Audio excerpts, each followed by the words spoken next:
Okay, so everyone, I want to welcome you all so deeply to our first virtual salon. We had been calling it a champagne salon. As you all know, who have been to them before, and we've had a lot of them in the city, that's the drink of choice when you walk in the door. But I'll tell you, with the confluence of events that have overtaken our world in the last week, in the last month, in the last 2-3 months, etc. And especially over the past several nights, we dropped the celebratory angle, of course. But we still need one another more than we have ever needed one another before to help make sense of it all. Especially in our COVID-determined, fractionated world. So as a witness to this, we have a record number of people who have registered for this call. They're from almost every continent. We've got some people from India, and if you're on from India, thank you for staying up really late or getting up really early to be on this. And many, many states in the country. We have a multitude of professions. We have physicians, we have stage producers, we have scientists, and movie producers. We have corporate CEOs, we have college presidents, et cetera, et cetera. But they have a few things in common, and these are the things that we try to have in common in our salons, because if you don't have these things, frankly, you're not invited. Great achievement, deep intellect, broad knowledge, wisdom, and hopefully kindness. This makes for a very special in-person salon, and I'm betting that it's going to make a very special virtual one as well. But please bear with us. This is new. We've never done this before. And if there's a technical glitch, hang in there, we'll recover. Plus, we have Amy Cow, who is standing by on the phone, and Rachael Clarke, who is standing by on email in case you have any issues. And the phone number in case you have any issues is 212-844-9544. And the email, should you get kicked off or lose the link or whatever it is, the email is salon@teminandco.com. We are recording this webinar, and the recorded version is going to be available on our website as well as Catalyst's. There will be an opportunity to engage with one another, starting with the Q&A portion of the program, after Lorraine and I are done with our fireside chat. Then we also are going to try out, if you want to stay around for that, some breakup rooms where people can actually get together and talk in smaller groups, then come back and go back. You know, we can play around with that if you'd like. Again, as I said, if you have any questions, please put them in chat with your name. When we get to the Q&A, Trang will curate the questions. She'll call on you, but she won't read it, neither will I. We will ask you to unmute yourself and to ask the question yourself, which I think is a little bit more friendly. So, and it also replicates the Salon's multitude of voices. So I was going to begin tonight with a toast, as I wrote in the invitation. But I just don't think that's appropriate in today's world where we are right now. So instead, I'd like to follow Swarthmore College's Quaker tradition of beginning the meeting with a moment of silence. So why don't we do that for the moment?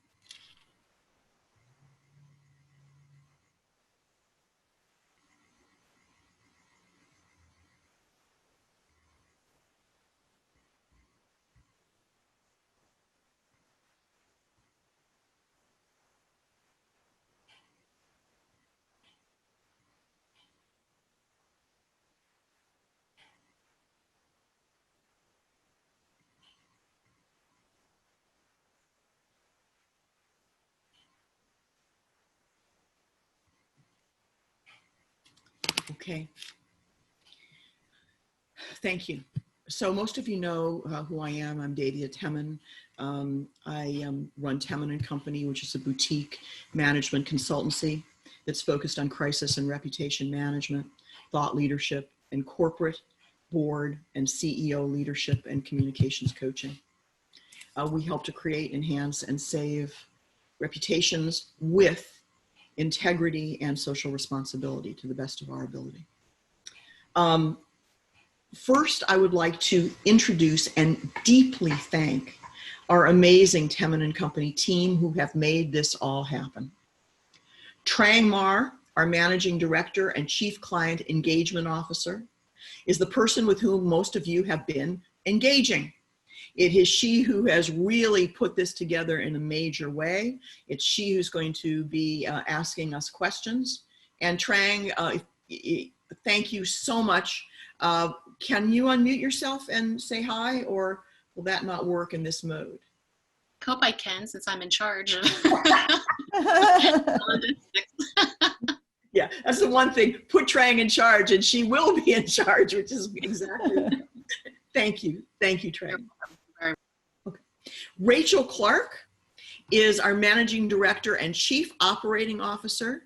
She has been with Temin & Company almost since the beginning for 20 years. We were about to go to celebrate to a spa anywhere she wanted, and you know that got foiled with COVID, but it will happen again. So Rachel's also on email. She is a technical genius. She can help you anyway if you need any help. So Rachael, thank you, thank you, thank you. You're welcome, Davia. Suzanne Oakes Brownstein, also a managing director. She is an amazing writer. She is a thought leader. She handles our thought leadership, our strategy. She too has been with Temin for a long time, and I'm honored to have her here. Hi, Suzanne. Hello. Filing in from Tampa today. And Suzanne's going to do some notes from this session, which we will send around afterwards, which is really is wonderful. So thank you, Suzanne. Amy Cow is our director. She is a crisis manager. She is a beautiful thinker, beautiful writer. She really has the crisis management gene. She's a director. She's been here just over a year and some. Right about, I think, Amy. And she is also on the phone to take phone calls if you have any technical issues. Amy, hi. Hi there. All right. I think she's having a few technical issues, the technical duties. And Maria Matviva, our most recent hire, an executive and marketing assistant, is on as well. And she just keeps everything going as well. Maria, say hi. Hi, everyone. Okay. So, even as a crisis strategist and sort of coach who works with CEOs who are and boards that are in extremis, I sometimes think I'm used to hoary situations of every kind, but this one is surreal. The confluence of a multiplicity of crises, one after the other, has, as I've been trying to say for the last several months, now fully made the transit from crisis to chaos. And chaos, where the normal rules of crisis management no longer apply, where all the strands of different crises entangle, causality is disconnected, you can no more see generally the sky from the ground, and external compasses no longer work. Chaos demands something much more from us. In chaos, I would submit, we can only lead by our internal compass, by intention, by vision, by soul, and by true north of integrity, humanity, and truly putting ourselves in one another's shoes and standing in solidarity with others. This takes real leadership and a commitment to diversity, inclusion, and really hearing the most difficult of things and sometimes doing the most difficult of things with compassion and empathy. So, do we have the right guest for you here today who can lead us in this discussion through wisdom, experience, and example? I'm honored to have Lorraine Hariton, the 20-month new CEO of Catalyst, The iconic organization dedicated to advancing women in the workplace started in 1962 by Felice Schwartz. Already, Lorraine is leading Catalyst through its own transformation, not just into the digital virtual age, but into a renewed era of impact, thought leadership, and innovative ways to work with corporations around the world to create workplaces that, as Lorraine says, as Catalyst says, work for women, men, and everyone. Already, Lorraine has added 11 new CEOs to her board of 37. Already, she raised in 1 year over $28 million to help fund Catalyst's mission. And already she has forged partnerships with tens of organizations to further diversity and inclusion programs globally. I met Lorraine, I think easily 15 years ago, as she was leaving Silicon Valley to come to Washington.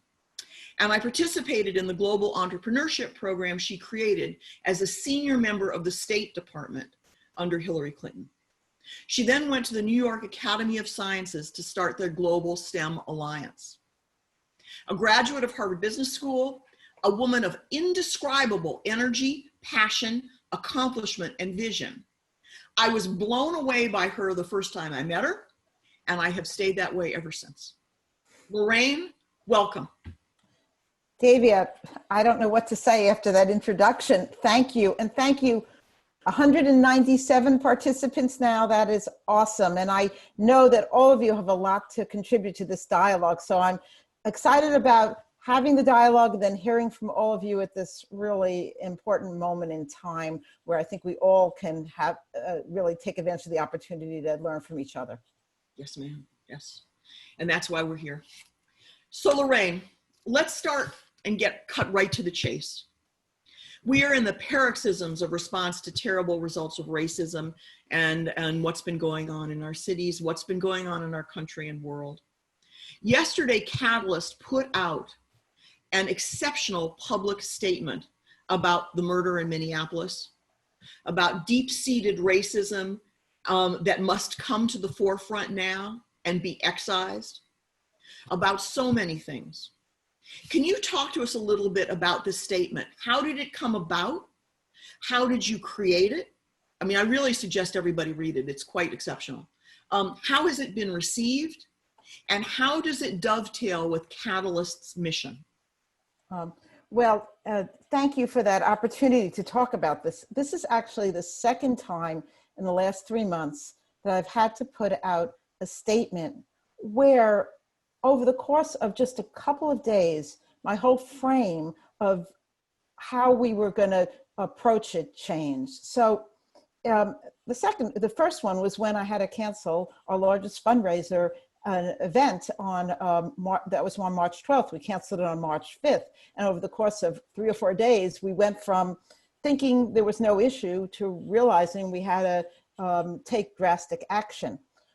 In this case, Iris Henrys, who's my head of communications, and I were talking about the events, and we were saying on last Friday that we wanted to do something internally about what was going on, because it has been Catalyst's policy to address issues of these types that are not specifically in the core of our mission, which is about creating workplaces that work for women, and make it a conversation if it's of interest and importance for our employees internally.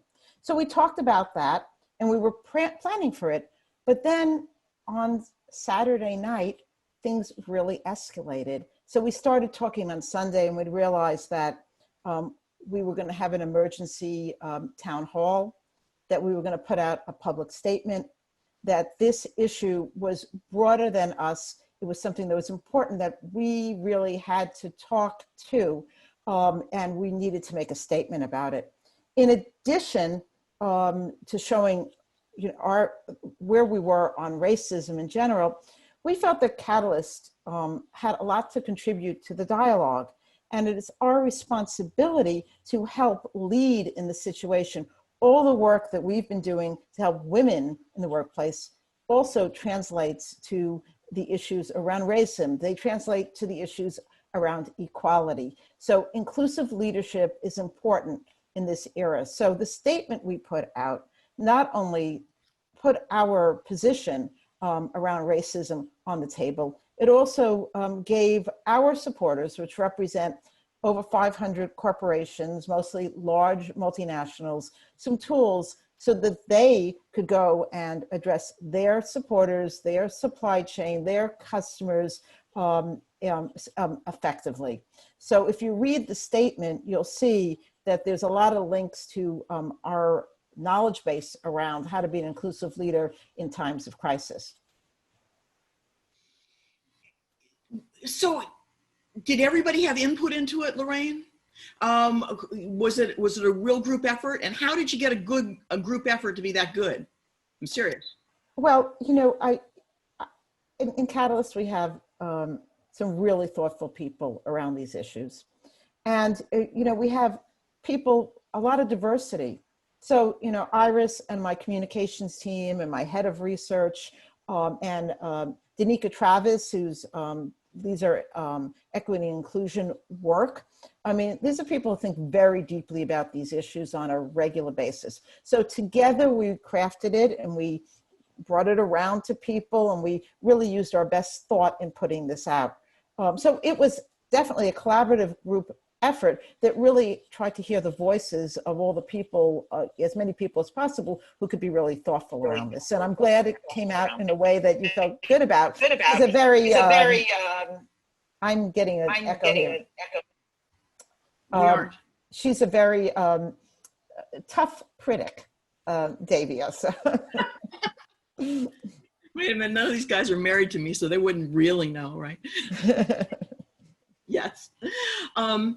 Okay, so I bet you that a lot of people on this call are, I mean, I know I've been writing and working on writing some of these statements all day with lots of people, some of whom are on this in this salon right this very minute.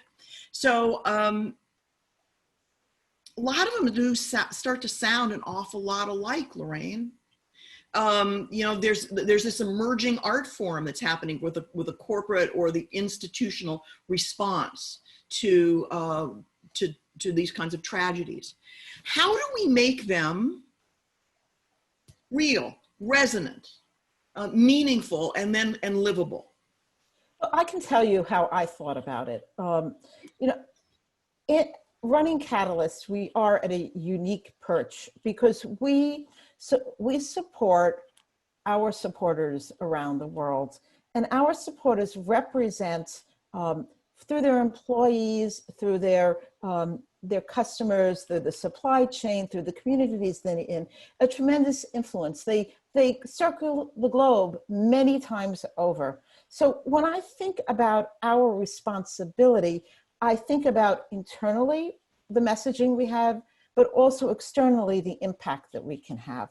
So I think that all of us, when we're thinking about what we're doing, should think about how we can be impactful in this time and what can we uniquely contribute to that effort.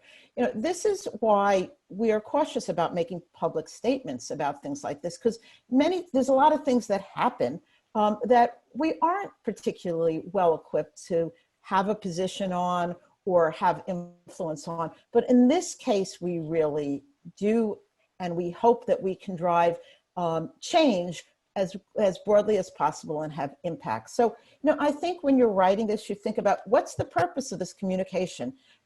Who are you going to influence? Who are you going to motivate?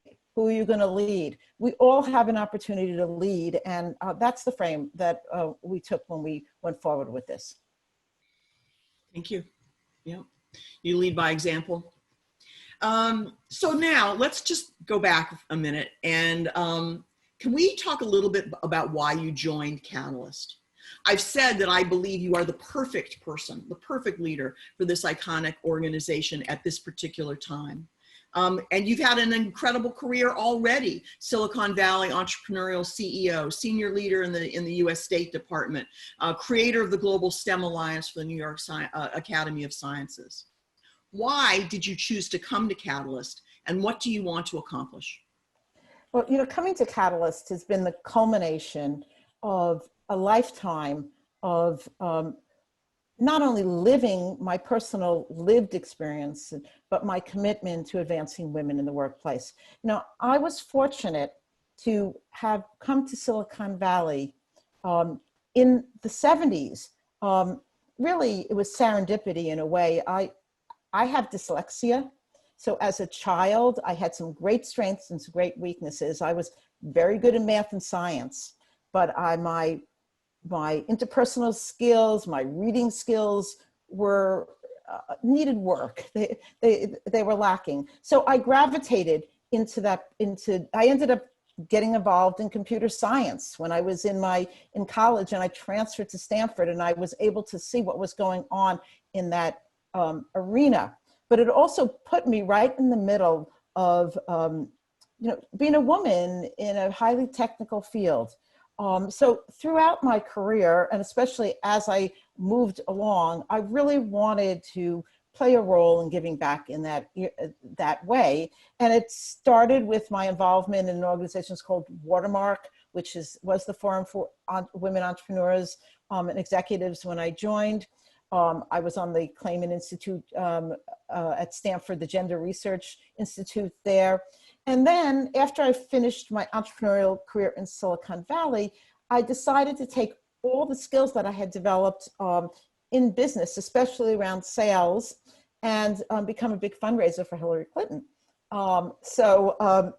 And I did, and I was successful at it. And when she went to the State Department, she made me her special representative for commercial and business affairs. So, through the passion around advancing women and using some of my strengths, I was able to translate to a completely new place and a global experience, but also was able to then drive women's entrepreneurship, a women's business leadership council. And of course, I had a boss who was very interested in all of this. So when the Catalyst opportunity came to me, it really put together, I realized that what Catalyst needed and my lifelong passion and experience were some things I could put together and really have impact. And as I went through the interview process, I started to get involved in thinking about the future of work. I was thinking about what was this moment in time that I was entering into. And there was a lot of change happening. There's even more change happening, around what the role, what jobs are going to be in the future. The Me Too movement was happening. There was a lot of movement around where we were going, a lot of changes in values. And with COVID, I believe we're now turbocharging a lot of those trends. So, I really feel there's a tremendous opportunity for change, and we need to make it the change we want it to be. Well, some people are saying that we are going to be in so much economic trouble. We are going to be in so much trouble on every level operationally in the economy, that some of these issues we're not going to have the mind share to pay attention to them. Some people are saying that they're going to be put to the side. You don't agree with that, huh? Well, I definitely don't agree with that. I think we have the opportunity, certainly of my lifetime, and I'm sure of all of your lifetimes, to really drive change. I mean, it is these moments when we really see real change. Some people have come in and said, oh, we haven't made progress for women. It's sort of been like this, and maybe in 2094 we might get someplace, but that's not how change happens. It happens in a discontinuous way, and we have this moment right now. In fact, I just got off of a call with one of my board members who runs Genpact, and Genpact does business process reengineering, and they help companies all over the world make change. And he is the most bullish about what this is going to do to help women because of some of the key trends. The trend to flexible and remote, which is like a giant petri dish for a trend that we've been advocating at Catalyst for many years, that remote work, flexible work really will advantage women. Our future of work research, that's one of the focused areas. The changes in reskilling that is being turbocharged by COVID, which is people are doing projects that they had planned for 5 years. They're doing it in 5 weeks. And it's all about digital transformation. And the skill sets for that are changing radically. And people are reskilling people on the fly very quickly. But the skills which we talk about as interpersonal skills are critical to that transformation. And they need to be coupled with digital literacy skills is an opportunity for, everyone is going to have to become lifelong learners, and there's an opportunity to really have women really start to value some of the skills that have, traditionally been focused on women. We have all these, women have been disproportionately laid off in this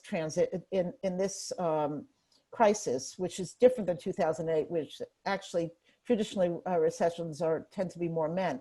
But a lot of these frontline workers have tremendous skills, and those are going to be changed, and the smart companies are really going to repurpose these women and everyone into new positions.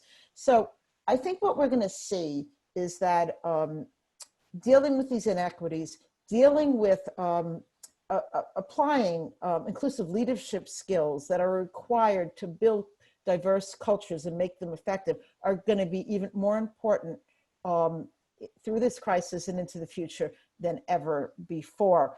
And there's going to be big winners and losers. We already can see that what's going to be happening there. So the leaders who really understand this are going to be the winners, and inclusion underlines all of this. Dealing with inequity underlies all of this. One thing this crisis has really shown us is how interconnected we all are, and that we need to look at our entire set of stakeholders and our communities if we all want to be successful. Yeah. So what is, in this context, with everything that's going on, what are you working on now? I know you had some research that you were going to debut yesterday, but you've now put it off for a week, feeling that now is not exactly the right time to debut some research. But can you tell us what you're working on right now? Maybe what you're going to debut next week, or a little hint of it. And how are you thinking about what to research next?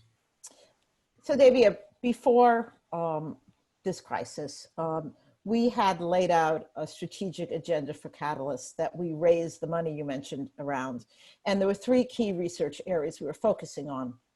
One is what we call MARC, Men Advocating Real Change, which is men being allies to advance women in the workplace.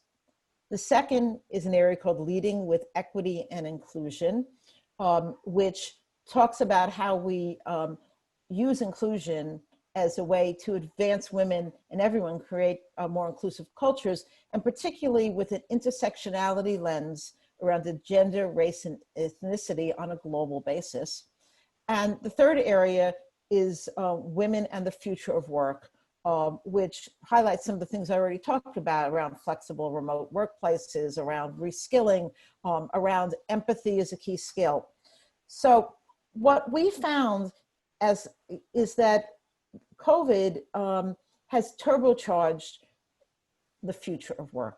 So the paper that we put out that's on our website is a roadmap to the future, and it talks about 5 key strategies. It talks about using, and inclusion underlies all of this, using inclusive leadership to manage through crisis, and as David would say, chaos.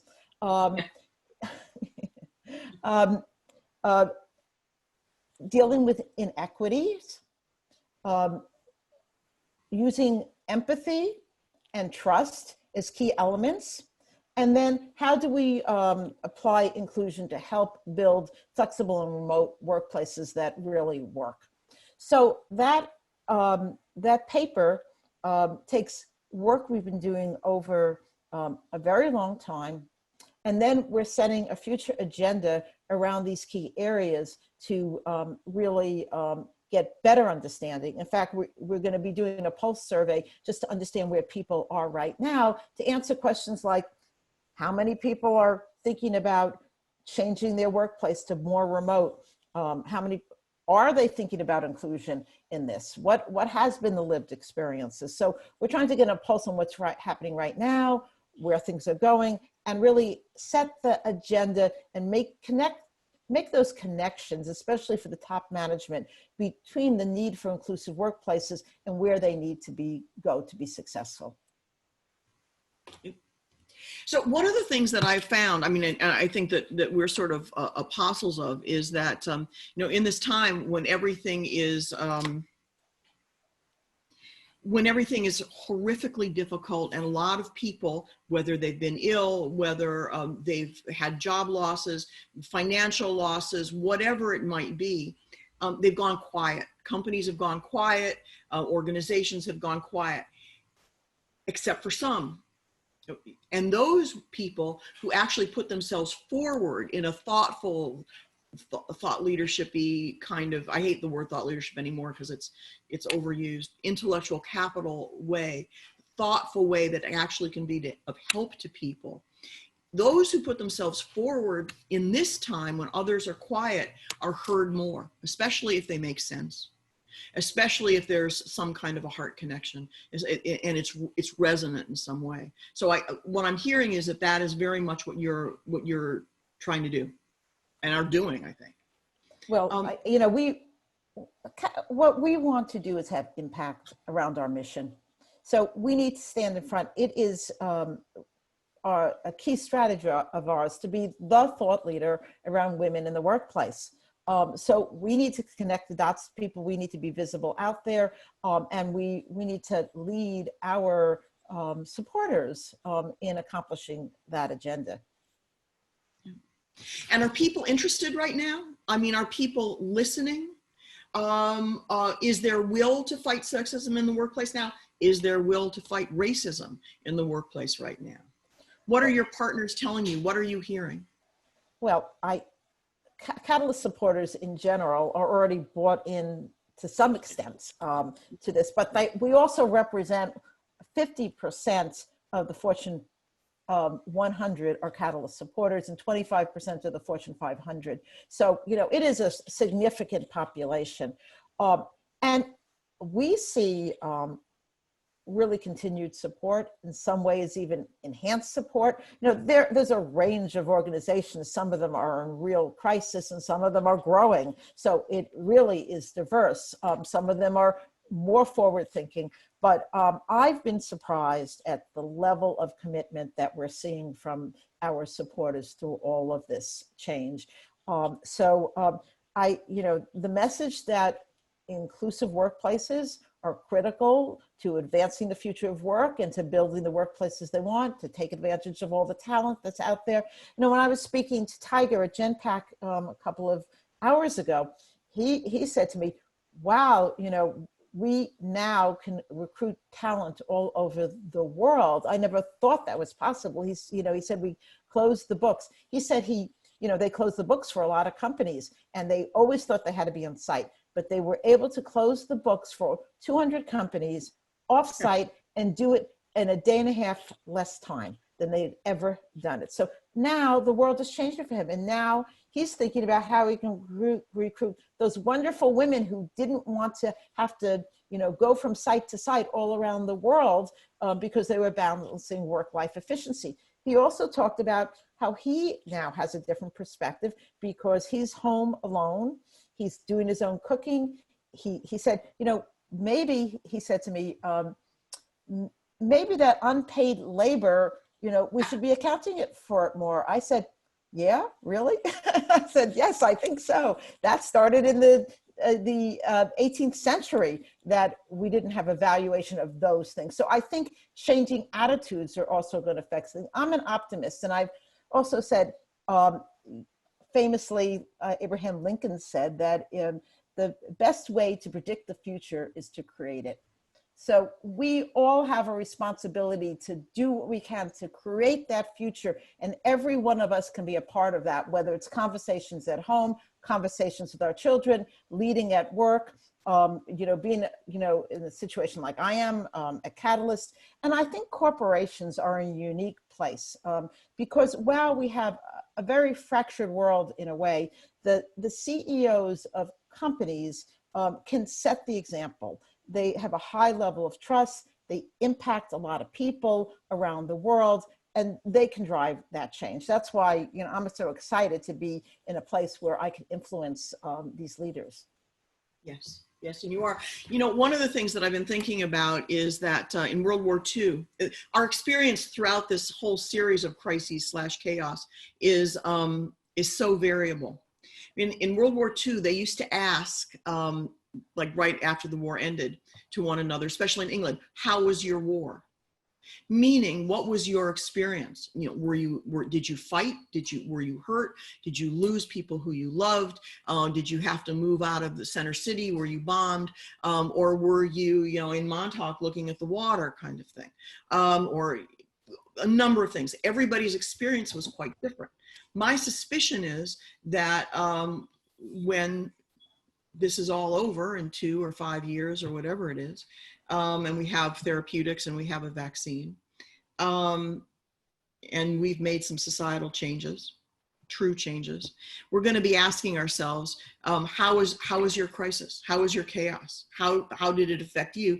And I guess the corollary for that is, how did you affect the world? How did you make your voice heard? Quakers have a saying, let your life speak. And anybody who's from Swarthmore, and I know there are a lot of Swarthmore people on this call, know that very well. So I want to just end this part of the conversation, Lorraine, with 10 years out, 20 years out. What is your vision for the future? I know what your vision is now, and your energy putting behind making impact. If this all works out well, what's it going to look like 10 or 20 years down the line? Well, I want to have a more equitable, inclusive, and fulfilling workplace, not only for women, but for everyone, where everyone has the opportunity to reach their full potential. And so we have a long ways to go, but that's really what we're trying to achieve. Okay. We'll be back here in 10 years. We'll see how it goes. Maybe not, hopefully exactly back here. So right now, why don't we've got a lot of people on the line and on the call. Could you, I can see we've got a lot of questions. So Trang, may I hand it over to you? And what she's gonna do is unmute everybody and then call on different people so they can unmute themselves and have, and we can have a real conversation. They can ask their questions. So at this time, let me just call on the folks who've submitted questions through the chat. First up, Alan Simonette, you have a question. I will ask you to unmute yourself so you can go ahead and ask your question when you're ready. Hey, Alan. Hi, Davia. You know what? Just for the sake of it, I'm going to put in star video so you know that there's a real person here. So Good. We know there's a real person. Okay. All right. One of the things I think about is Vanessa and I are very fortunate with what we do. We work from home. We have computers across from each other. We can run some small countries from how we're set up. I'd rather you would run them, frankly. Yeah. Well, one of the things is that regardless of that, there are a class of people. Someone has to pick up my trash. Somebody has to put the food in my car. There are individuals who go and they provide all kind of essential services. A lot of those people don't have the technology and the ability for us to do that. I'm more concerned about them and their ability to form community, not only and form some kind of collective source of advocacy for the right of workers.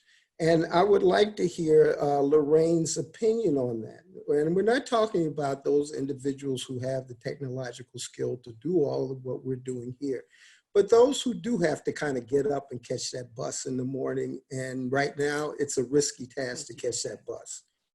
So what is your vision for those type of people?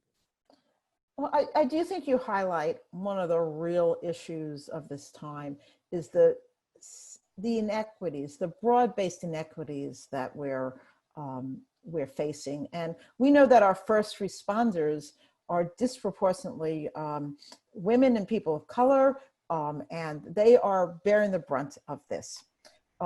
So, you know, I think we all need to understand our interconnectedness and build more social structure to support everyone. This is my opinion. This is not Catalyst's opinion. But I think that it starts with empathy. It starts with understanding. It starts with communicating. You know, we need leaders who really empathize with where people are coming from and can build a social structure that supports everyone, understanding that interconnectedness. Now, like the conversation I had with Tiger just a couple of hours ago, he was talking about how they're going to take their 95,000 employees and put technology out to help upskill some of the people in these lower income neighborhoods so that they can make better transitions. But, you know, I think there's I work in corporate America. I think there's a lot of commitment on corporations to move from shareholder value to stakeholder, and there's been a lot of corporate social responsibility. But we have a long ways to go. I mean, I think equity is one of the key challenges of our time, and it's showing itself so vividly. I do think that it's raised awareness. I mean, just like the Me Too movement raised awareness and put on the table an elephant that's been in the room for a long time. You know, this issue on equity in America, especially on race, goes back 400 years. And it's, you know, this is blue. It's not surprising, but I hope we can get the dialogue going so that we can move towards change. Great, thank you. Our next question comes from Linda Dunbar. Linda, if you can unmute yourself and ask your question, please. Yeah, hi there. Can you hear me okay? Yep. Yes.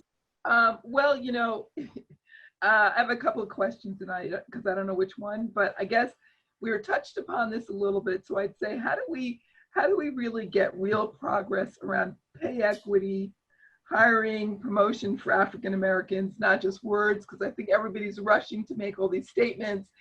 And some of the statements I've seen are just really words. And when you look at the statement and then you go to the website and you look at the leadership team, you say, wait a minute, I think we got a big gap here.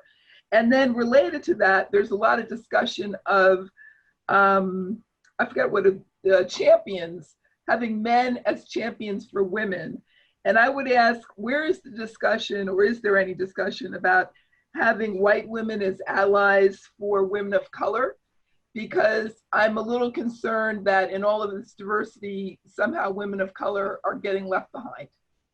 Well, you know, those are great questions, and one that, you know, at Catalyst we're really focused on, because you're right. While there's been general advancement, women of color in the United States are not moving ahead. If you look at boards of directors, you look at women on boards, there are very few women of color. In the Fortune 500, there's 37 women. There's only 3 women of color that lead Fortune 500 companies. So we are really focused on this issue. We're focused on the intersectionality. Our Women on Board program is specifically funded to focus on women of color.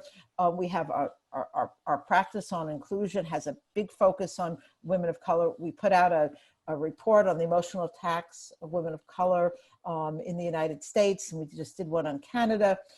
So this is an issue that needs real intentionality at many, many levels. You know, the best companies are really trying to focus on this intentionally through how they measure people, through how their employment practices, their hiring and promotion practices, you know, their sponsorship practices, their there's a whole litany of ways to do it, but it also starts with a real understanding of the unique issues that a person of color brings to work with them every day. And that's what emotional tax work is all about.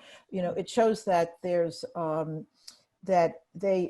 sleeplessness, the work it takes to present yourselves within a dominant culture when you're from and make those changes has a big tax on people, and it affects their ability to be effective on a daily basis. So that's an understanding that we're bringing.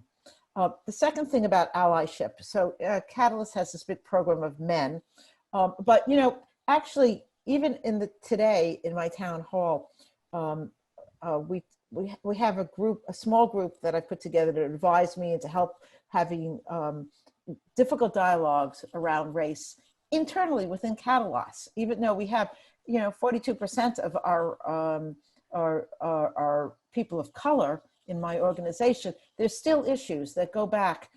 And we're trying to have real dialogue about that. And we're talking about how we need that committee to, you know, to be very diverse. It's not, we used to just turn it over to the women to solve the women's problems. We can't just, you know, have the only people who care about this be people of color. We need to have that allyship. Thank you. Our next question comes from Catherine Hormatz. Catherine, if you can unmute your mic and ask your question, please. Catherine. Hi, yes. I had to start making dinner for my hungry husband. I'm sorry. I was curious about, you know, slavery and the institutions of oppression that we're talking about so sadly today are centuries long, as was pointed out. And so there's this rush to do something, to fix, to take action. And you can't turn around a tanker ship of so much, you know, systemic oppression and hate and belief. And so I'm wondering, in terms of communication, how, Davia, using your background in crisis or chaos communication, would you address an issue like this that is so long-standing and systemic? It's not just a quick, you know, changing a reputation or an image of a product gone awry or something. What is the strategy and the way to really address this issue as an organization? So, you know, I think that the best reputations come from reality and come from a deep-seated truth as opposed to some wash that you paint over it. I think that gives it all a very bad name, and it makes it superficial, like branding to some degree, and stupid usually. The intrinsic nature of an organization and a person is what really should create their reputation.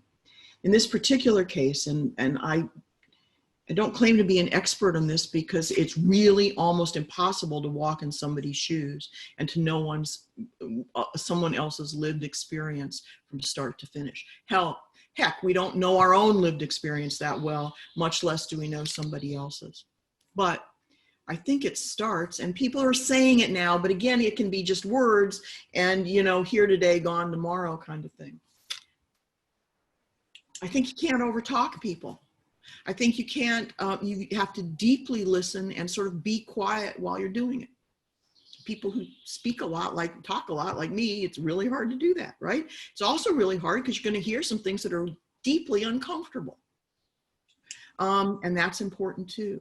So I think even in the corporate, and it's harder to do it in a corporate setting than it is in a friendship or other kinds of settings, church setting, whatever. But I think that's where it has to start. There has to be trust enough that people aren't going to sell you down the river for what you say. And then actually listening to the very uncomfortable, not just inconvenient truths, but truly awfully uncomfortable truths that we're going to have to understand to be able to hear. It's like we all need what Weinstein was to the Me Too movement. Somebody's such a heinous situation that you can't help but pay attention to it. Now, there are about 1 million trillion of them around racial bias, but we haven't been listening well enough. So I guess that's where I say to start. I don't know. I think it depends on what you hear and then how you can, I don't know. I mean, that has to be something that we truly work on together.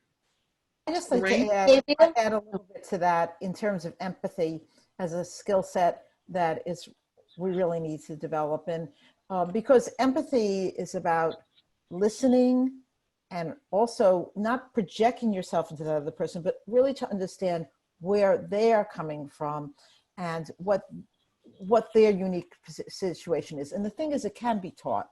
So, as business leaders, that's another skill set to really look at training your leaders and your employees around that will really help with this.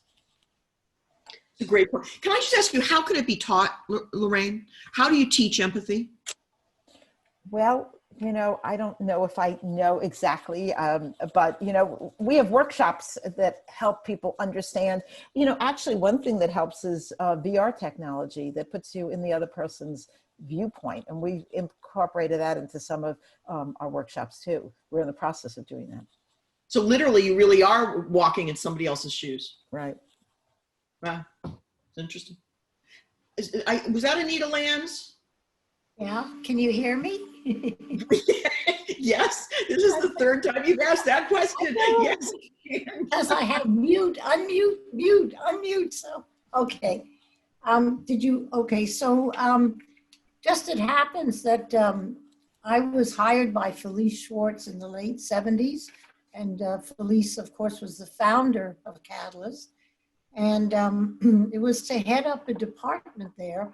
And at that time, the organization served a very broad range of constituents. It went from undergraduate women, we had campus programs, reentry women, corporate women.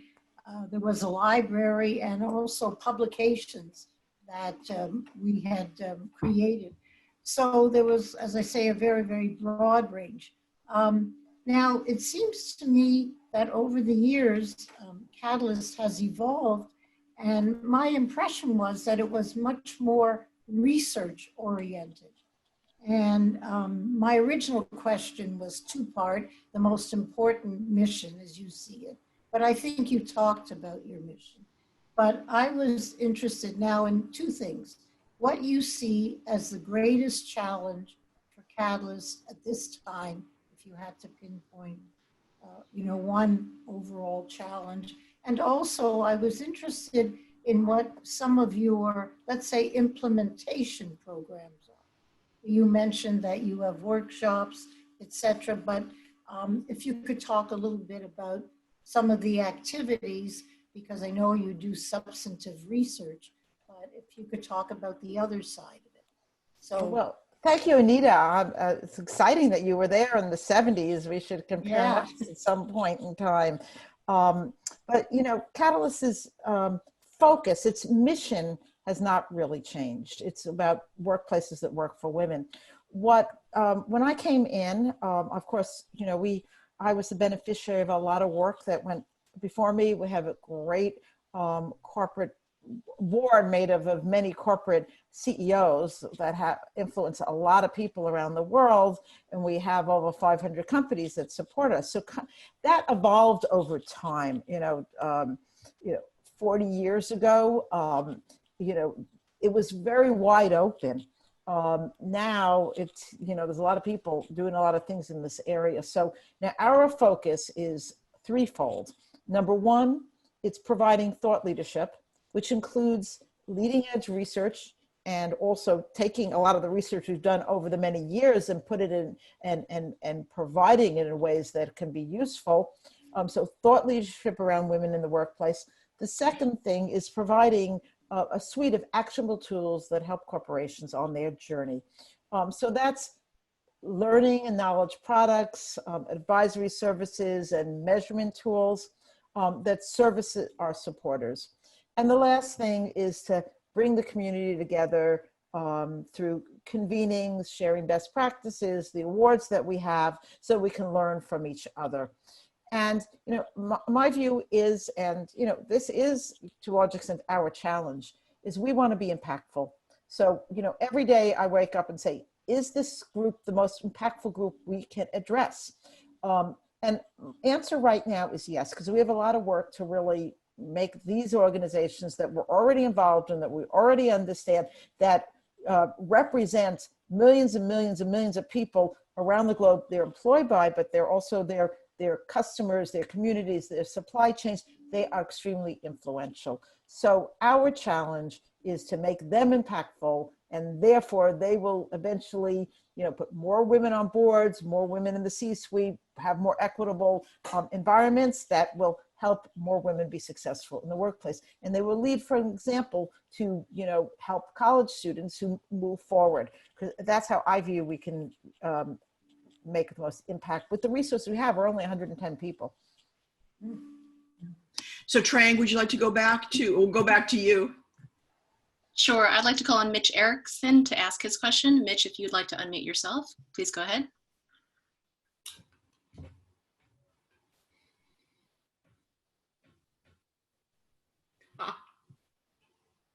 Sorry, like I've never done this before, right? Sorry. So the best guess today is after COVID and our enforced work from home, working from home will become a new normal. Not everybody's going to go back to full-time office, and some people will never return to their office even though they had been, and there'll be shades of gray in between, a day off and so forth. Assuming for a moment that there's a 10% increase in work from home, the commuting and the office space needs are going to be radically changed in terms of, particularly for us in big cities where we have tremendous commuting challenges every day, or did have. So anyway, and as we talked earlier about knowledge workers and service workers, there'll be uneven application of the work from home depending on your job description. Having said all that, Lorraine, how do you think work from home will change our roles and our interactions, and will there be gender differences? Well, as I talked about, remote and flexible workplaces has been something that we at Catalyst have been advocated for over 20 years. And if you look on our website, you'll see that there's a treasure trove of information about how to do that and how to make it most effective. We believe that it will help women and everyone have more better work-life effectiveness. So just as, we've been advocate for women so that they can balance their work and their family obligations more. We also are looking for better balance for men as well, to have more meaningful lives, to be part of the families. And I think a lot of men are getting some really benefit about this. So I don't think it is just about enabling women. I think there's this whole petri dish we've got around flex and remote I couldn't have asked for a better environment to all of a sudden put people in the middle of this. I'll tell you, my brother, who's a senior partner at a major law firm, the day before the city closed down, he was saying, well, all the partners have to work from work. I said, you really need to send them home. He wouldn't do it. Within like 3 weeks, he was saying, this is so great. I'm even more productive and I haven't lost anything. And by the way, I don't know why I was going to the doctor for 40 years. I could have done it through telemedicine. So, he became this overnight convert. But it is really critical that we do it in a way that's inclusive, that helps with productivity. Right now, everyone's forced to do this. Mark Zuckerberg, announced that 50% of his workforce in the next 10 years is going to be remote. But he's also got to build the management practices so that we do it in a way that's really going to be long-term productive and work for everyone. Will you indulge me just a second to tell a quick personal story?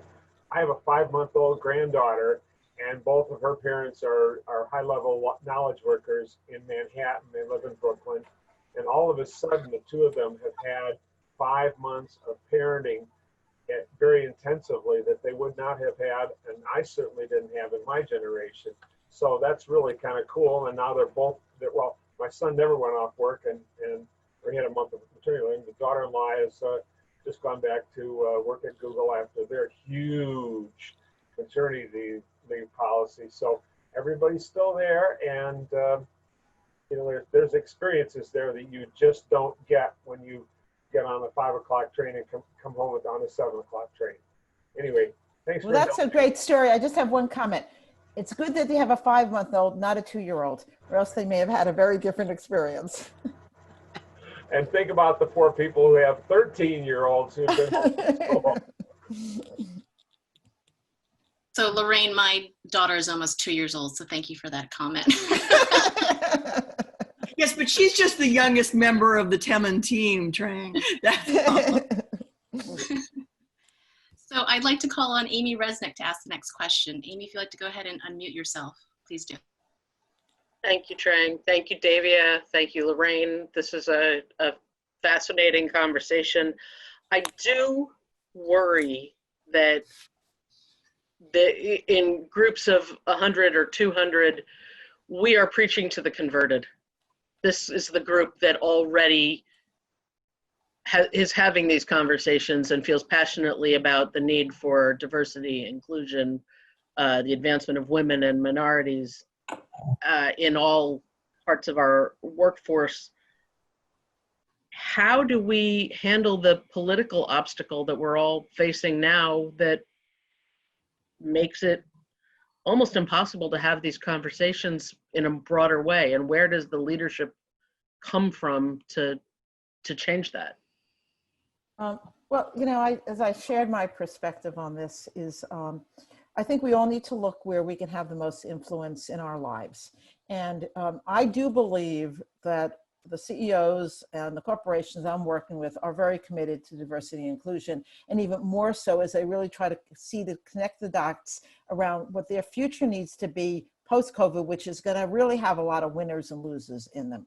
And they represent a lot of people around the world. Now, we are all very concerned about civil unrest, about the leadership. I don't even want to go into all that, but I think that there's a high level of trust around businesses and companies, and that can have an influence. So at least that's where I'm focusing my attention. I do share your concerns, of course, we all do.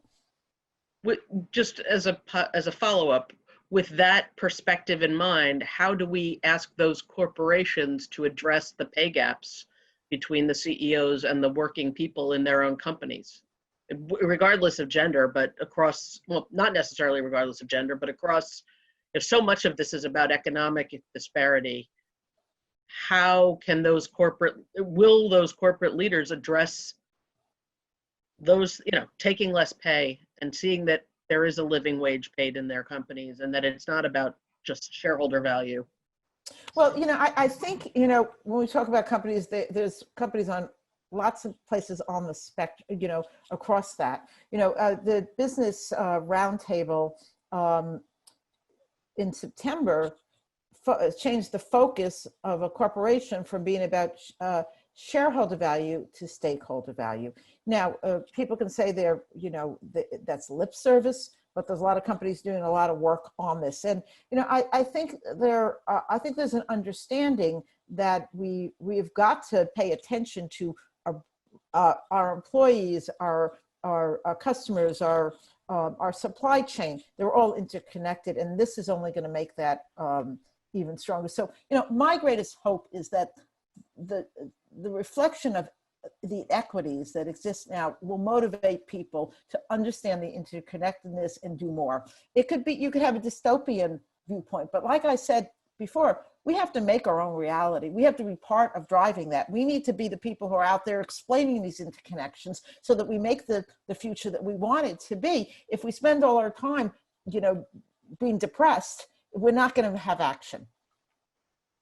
So if I can just add, so Abby Disney's a good friend of mine. I don't know if she's on the call, but she might be. And she has really, like, single-handedly, when you have the last name Disney, you have an ability to make some change and get people to hear you. And she's been a New Yorker. She's been talking a lot about this. I've known her as she's gotten growing awareness and sort of stopped using the family plane and all of that about the inequities there.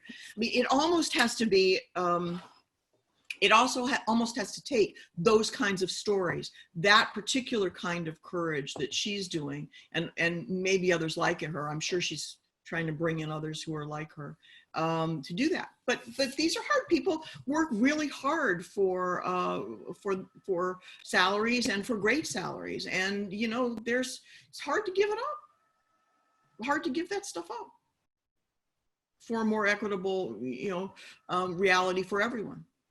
This is, you come and smack up against human nature and its flaws, and so it's dystopian and it's utopian elements.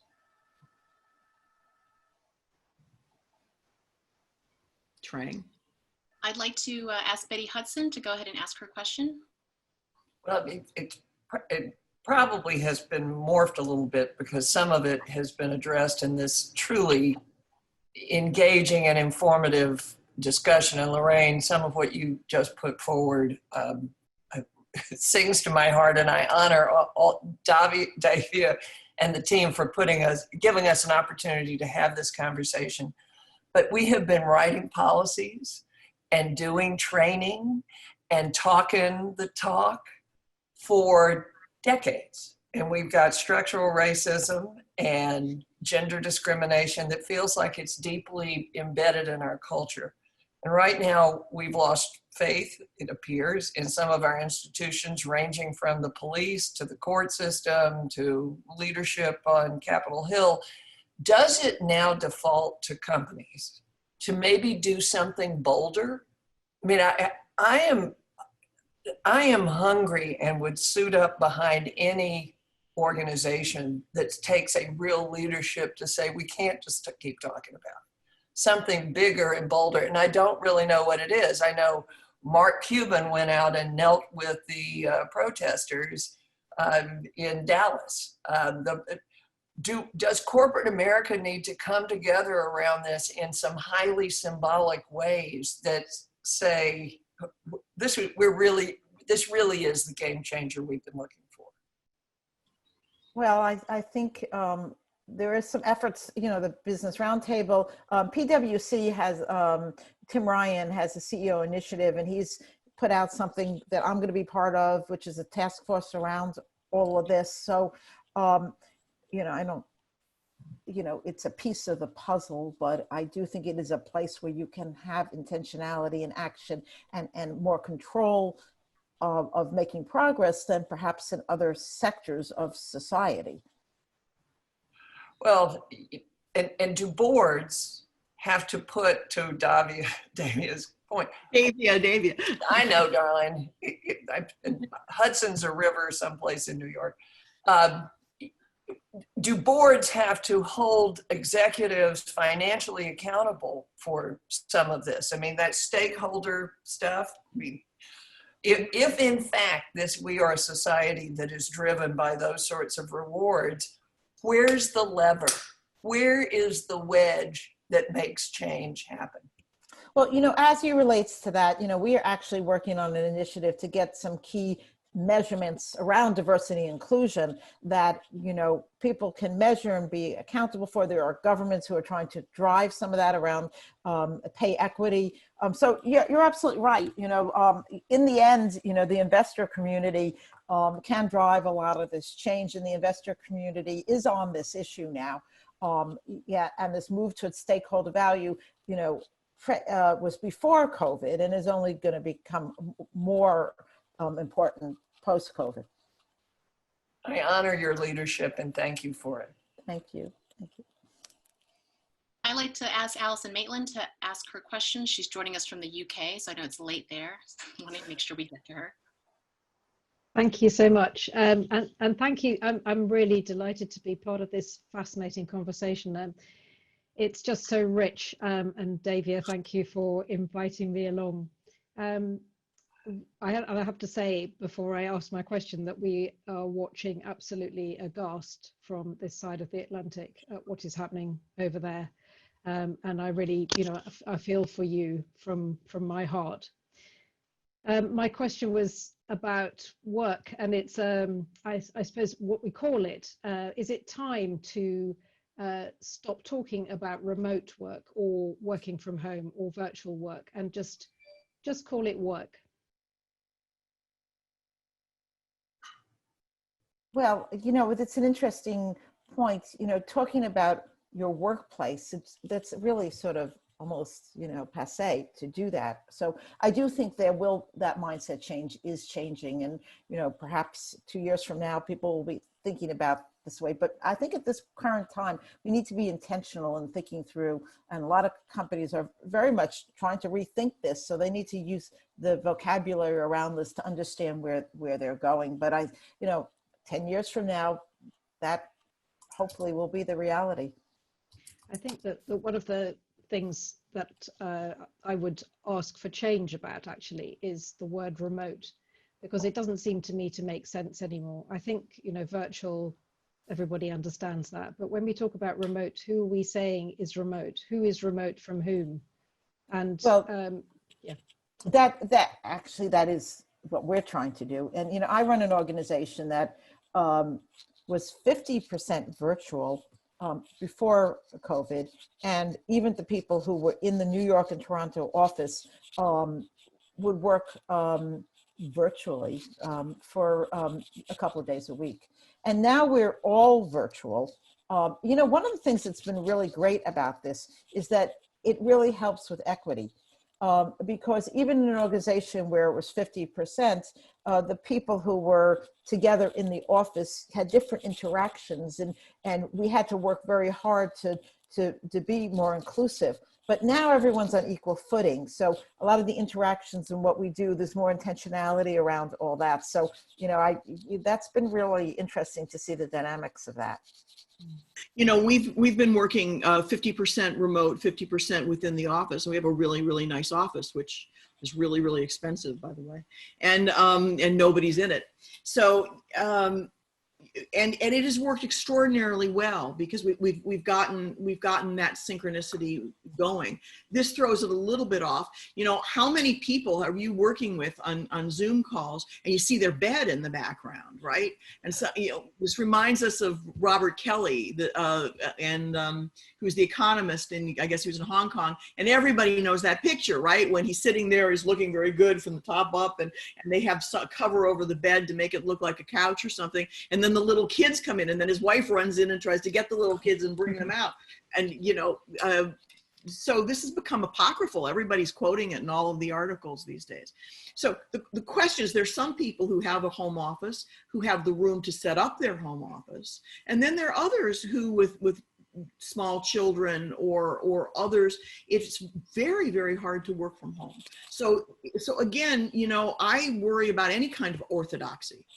That the thing that you have to do is have the flexibility to be able to move around, as opposed to that one must do this and one has to do that and whatever. What we really know is we have to maximize efficiency and value that we give to our organizations to be able to stick around in them in these worlds of layoff. And however that happens, if you could do it at home, then do it at home and be allowed to do it at home.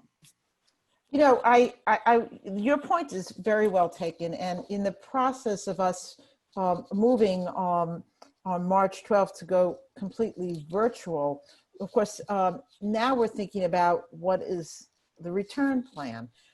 So I said to my organization, I said to them, we will be voluntarily virtual at least through the end of the year, because I wanted to give them some certainty about the horizon, because we still do not know in many places around the world what's going to happen.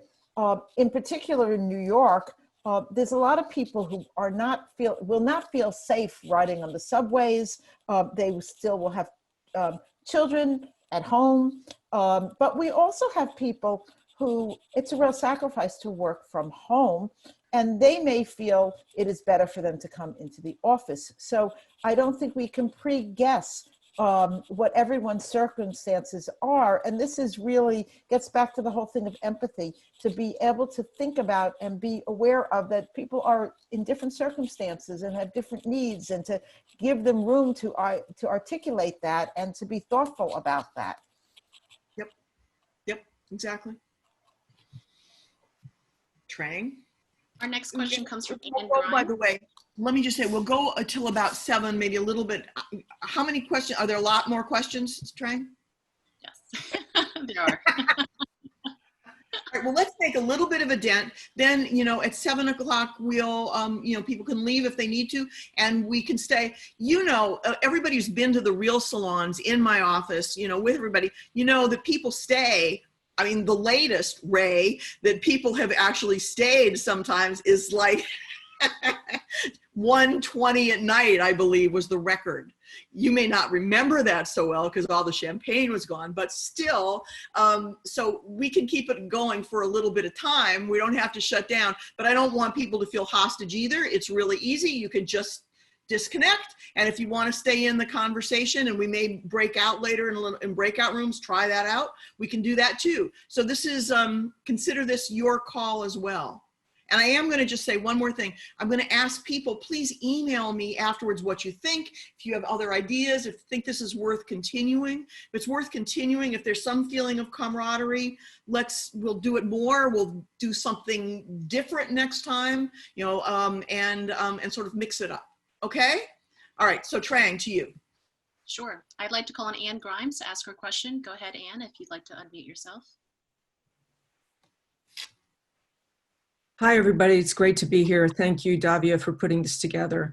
I'm new to this larger group and new to New York. I've been on the West Coast. So my perspective is like tech business from the academic and journalism worlds. I would like to echo something that Robert Mueller asked, which is, I think the fundamental questions of how do we really address the societal lack of equity. One of the things we're talking about at Columbia is sort of having a conversation about the big reset, as I call it, after we get through the summer. And, you know, what do we do next for higher wage guarantees, for a bigger safety net? And who's going to pick up the challenge for the folks at the bottom, and how do we get corporations to either through making their records more public, like, as I said, like Salesforce and the BBC have done, so we can see inequitable pay. How do we institutionalize some of these practices so that corporations are accountable to their shareholders, and they're in putting these questions that we're asking into public view? And let me just add that Anne is the interim director, executive director of the Knight Badgett Fellowship, which I'm on the board of. It's at Columbia J School, and it is for mid-career business journalists who take a year at Columbia, taking courses at the J School and at the business school to learn more about responsible economic reporting, and, you know, really to go into the depths of it. So, you know, I know we have David Lewin, who used to be a professor at Columbia Business School, who's here. He may still be here. And so a number of people who actually are Knight Badge on the board as well. So, Anne, first of all, welcome, because you're really new. It's wonderful to have you. And that's why your question is so good. So there. Well, you know, Anne, that question is something that, you know, is a priority for us at Catalyst, and for me in particular, because what you don't get, what you don't measure. So it's critical to do measurements. So I totally agree with what you're saying. Now, in certain countries around the world, Australia, the UK, Canada's making progress. There's a regulatory environment that's driving that. In the US, we are not at that place. However, I do think that the investor community and certain progressive corporations are making progress in that area. So Salesforce is one example, Intel, Bank of America, Citicorp, they've all done more to have more transparency and disclosure. Now, if you look at the gender pay gap, there's really two elements of it. One is, are you paying the same for the same wage? And the other one is, how many high paid workers you have versus people who are lower in the pyramid. And in general, the pyramid sort of looks like this, like 5% at the top women, 25% in the middle, 50% at the bottom.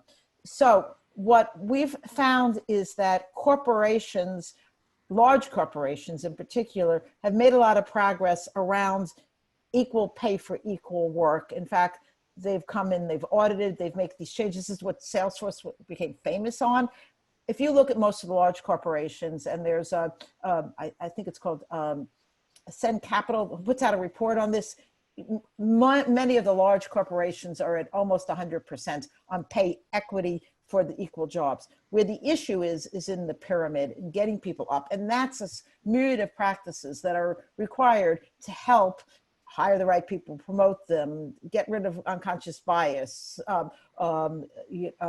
having sponsorship programs, all the things that we do at Catalyst to try to improve that. But I do think that with the move to stakeholder capital, with the move and pressures to have more focus on these measurements, we're going to see more. The Bloomberg Gender Equity Index, there's about 350 companies in that. If you have a Bloomberg terminal, you can go in and you can look at those numbers on a company by company basis. So we're making slow progress in that area.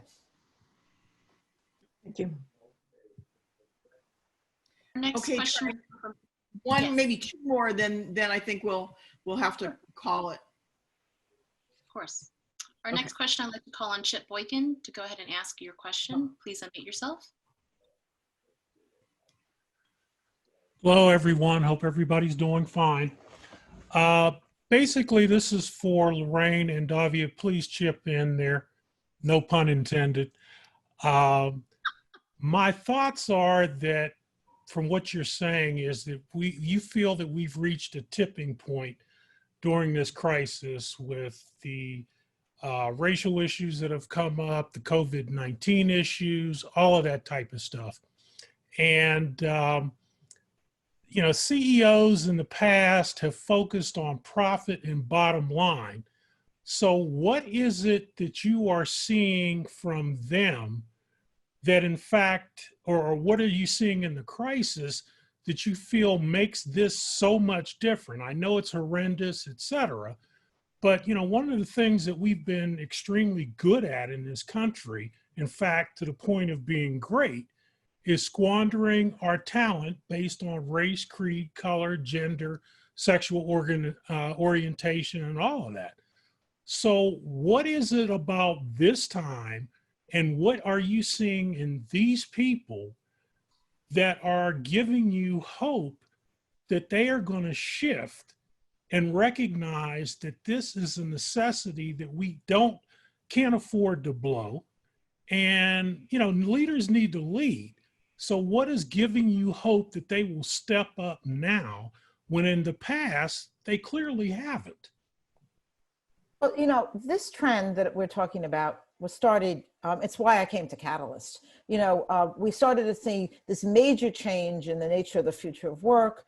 This move to shareholder capital versus to stakeholder capital versus shareholder capital. The number of chief diversity officers in corporations 10 years ago that didn't exist. You know, the woman who asked me who was at Catalyst in the 70s, it was all about research. Now it's all about how do I get this thing done? Now, during pre-COVID, one of the big motivators was talent. You know, getting access to the broadest based talent and taking advantage of the wonderful talent that exists in diverse populations and making sure we move that forward is a big motivator of companies. But I also do think that the inequities that are making themselves so visible give people pause, because those are the people who buy their goods and services, live in their communities. If we have this type of unrest happening, if people can't, you know, afford to buy goods and services, we are all interconnected. So, you know, I have hope for this. This could be a great opportunity moment to move forward. You know, I'm an optimist, and I want to be like Abraham Lincoln and create a future that is when you think about Lincoln in 1860, he helped make that choice to move forward. When he was elected, that wasn't exactly what he was going to do. So, we have to have leaders who can create vision and drive things forward. So, and I have a little bit of a different point on that, which I think is sort of interesting.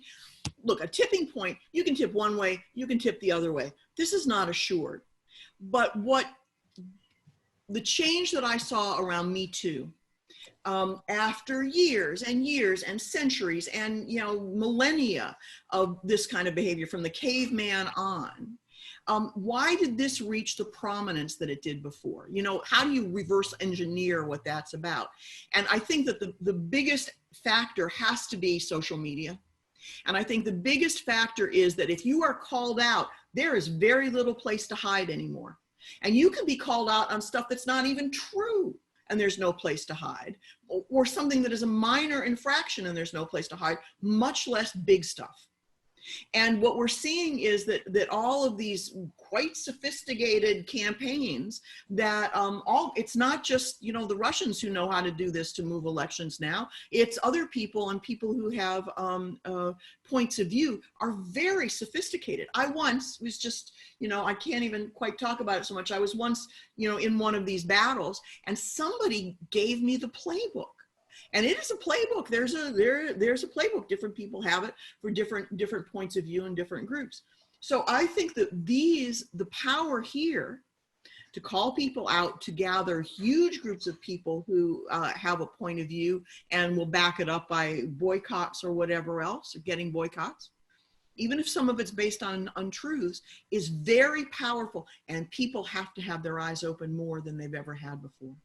Anything can be recorded, anything can be videotaped, anything. And if we're going to live in plain sight, we'd better live a better life. And I'm Davia, by the way. I know, it's just sort of, my mother got worried when people would always call me by the wrong name. I was supposed to be a boy, like Dave. So just think of Dave, you'll be fine. Thank you. We'll have a whole salon on the pronunciation of your name, Davia. Great. Wow, that's fun. Okay, I'd like to call on Evelyn Rodstein to ask perhaps the final question. Yeah. Evelyn, if you can unmute yourself. Firstly, I've worked with Catalyst for 25, 30 years when I was corporate head of leadership in a lot of big companies. Now I coach a lot, and I respect Catalyst immensely, but I'm frightened of a few things. We always have lots of programs in corporate America, but they're disconnected from the decisions that get made. And the hard thing are the decisions that get made and the trade-offs, because they're never easy. When you're in a big senior role, it's between hard and hard. So I think the more we can pull the work of these wonderful programs into the tough decisions around talent, around who's going to run a business, around what kind of, are we going to outsource or pay more for here?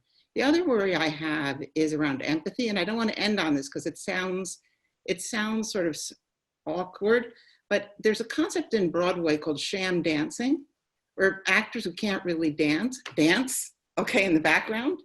We're in danger of having sham empathy. I read that word every day. Every CEO writing, please forgive me, all the PR people on the line, I see that word empathy.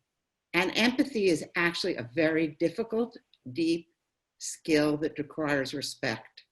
So if it ends up becoming homogenized into corporate language that is disconnected again from the tough decisions CEOs have to make, we make a mockery of empathy.